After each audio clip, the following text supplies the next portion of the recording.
Unleash your curiosity as we delve into the 5 most unsettling historical facts ever. Brace for the spine-chilling, the eerie, and downright terrifying. From ancient mysteries to modern enigmas, history is indeed a crypt of the uncanny. Stay tuned, history buffs and thrill seekers, as we journey into the abyss of the past. You won't believe what's waiting in the shadows. Remember, truth is often stranger and scarier than fiction. Imagine a city caught in the throes of a mysterious disease, where people danced in the streets, uncontrollably, day and night, with some even dancing themselves to death.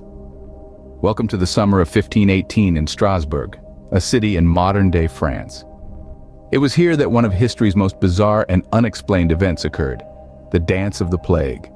It began with a lone woman, Frau Trophea, who started to dance fervently in a street. There was no music and her movements were not joyous but agonized, almost as if she were in the grip of something unseen. As days rolled on, this solitary performance turned into a spectacle of horror as more and more people were drawn into this uncontrollable dance. By the end of the month, around 400 people were seized by the same dancing mania. Day and night, the streets of Strasbourg were filled with these dancers, many of whom collapsed from exhaustion or even danced themselves to death. Historians and scientists have proposed a number of theories to explain this strange event. Some suggest it was a case of mass hysteria, a collective stress response to the harsh living conditions of the time.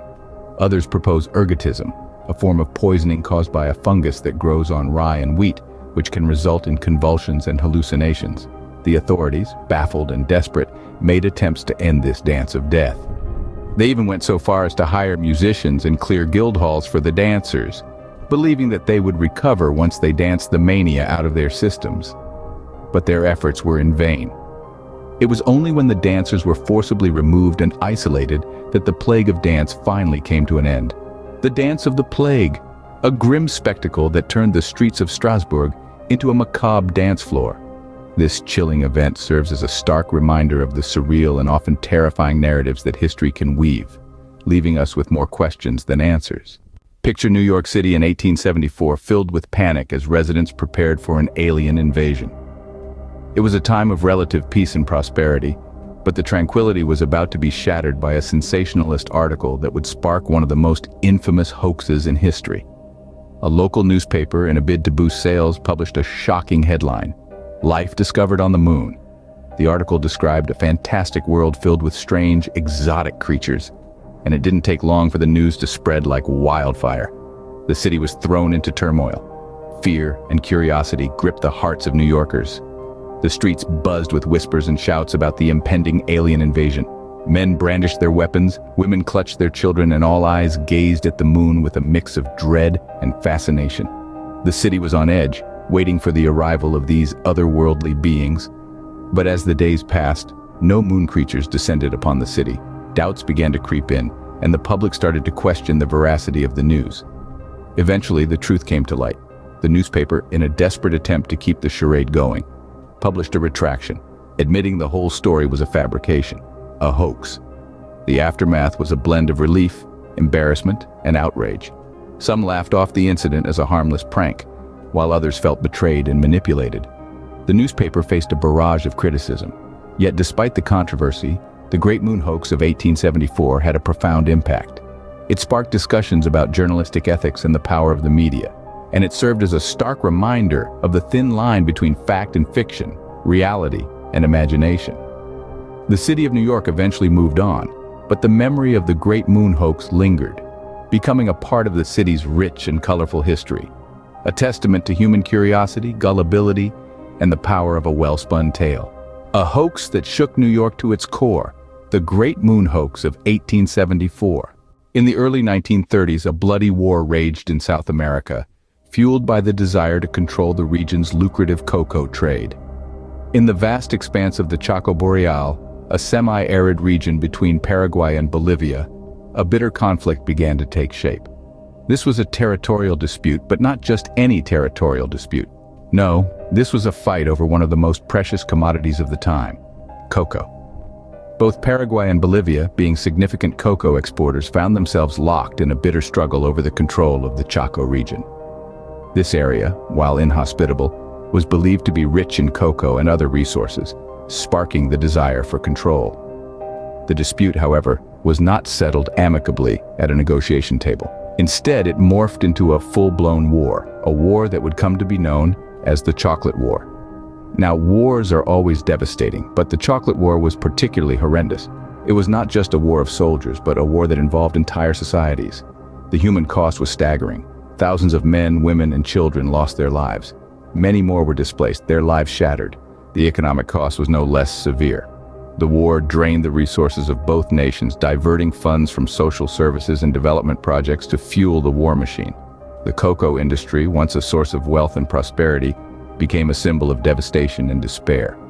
And yet, despite the tremendous cost, the war raged on for 3 long years, from 1932 to 1935. Neither Paraguay nor Bolivia was willing to back down, each clinging to the hope that control over the Chaco region would secure their economic future. In the end, the war achieved little but destruction. Paraguay emerged victorious, gaining control over most of the disputed territory, but at a terrible cost. The scars of the Chocolate War are still visible in the region, a grim reminder of a time when the desire for sweet profits led to a bitter conflict. The Chocolate War, a bitter conflict over sweet profits. During the American Civil War, a unique spectacle captured the imagination of Detroit's residents, a waltz performed by elephants. In the midst of the nation's turmoil, the city of Detroit found itself host to a most unusual event. An enterprising circus had rolled into town, bringing with them a troupe of elephants trained in the art of dance. The concept was nothing less than extraordinary. Elephants, these massive and majestic creatures, moving in rhythmic harmony to the strains of a live band.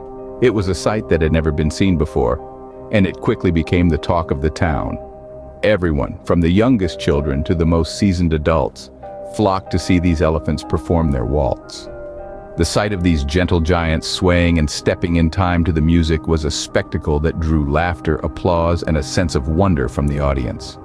In a time plagued by war's grim realities, the elephant waltz served as a much-needed diversion. It provided a moment of levity, a respite from the harshness of the world outside the circus tent.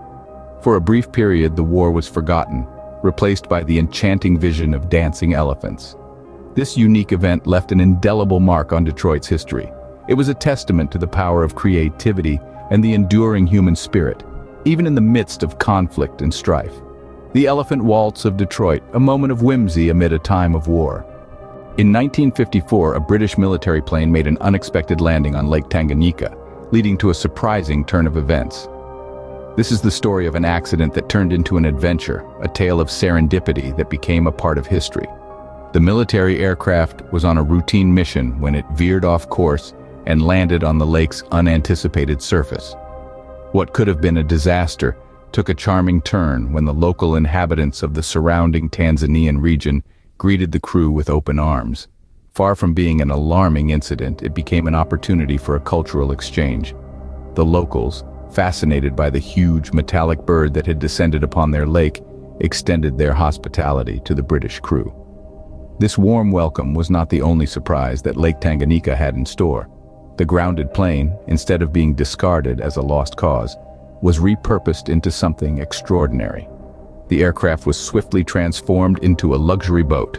This unusual vessel, a symbol of resilience and adaptability, soon became the talk of the town.